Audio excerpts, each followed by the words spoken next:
il ne mâche pas ses mots. Dans un entretien accordé à la Tribune dimanche, Nicolas Sarkozy est revenu sur la nomination de François Bayrou à Matignon dans des termes qui ne laissent peu de place au doute sur les relations qu'ouest entretiennent les deux hommes. Ancien député, ministre et maire de Pau depuis 2014, le Palois a fait son entrée à Matignon vendredi 13 décembre après des tractations dans la douleur avec Emmanuel Macron. Il succède ainsi à l'ancien LR Michel Barnier, le désormais ex-premier ministre le plus éphémère de la Ve République, censuré par l'Assemblée nationale après l'adoption d'une motion de censure à son encontre. Alors que l'ancien haut-commissaire au plan est désormais chargé de former un nouveau gouvernement. Sa nomination est loin de faire l'unanimité, notamment auprès de l'ancien chef de l'État de 2007 à 2012 qui a dénoncé un spectacle affligeant pour la France.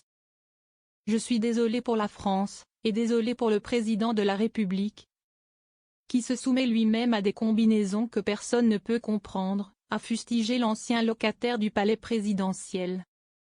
Une animosité de longue date. Si Nicolas Sarkozy a bien tenté de peser de tout son poids dans les tractations organisées à l'Élysée, il n'est finalement pas parvenu à ses fins.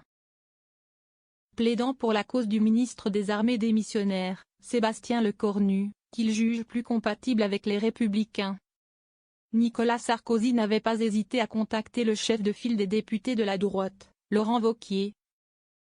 À l'issue de la rencontre élyséenne qui venait de s'achever avec la majeure partie des forces politiques, à l'exception de la France insoumise et du Rassemblement national, bien que tant un soutien de première heure d'Emmanuel Macron depuis 2017,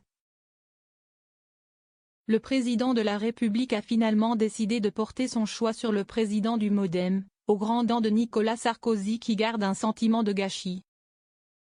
Il faut dire que les relations entre François Bayrou et Nicolas Sarkozy sont loin d'être au beau fixe depuis plusieurs années. Les deux hommes ne s'apprécient guère.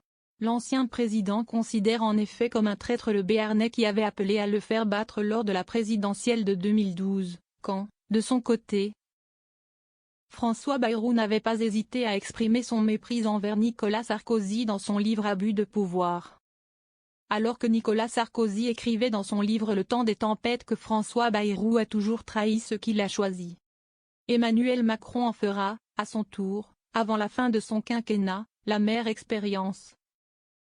Reste aujourd'hui à charge au désormais nouveau Premier ministre, de démontrer le contraire.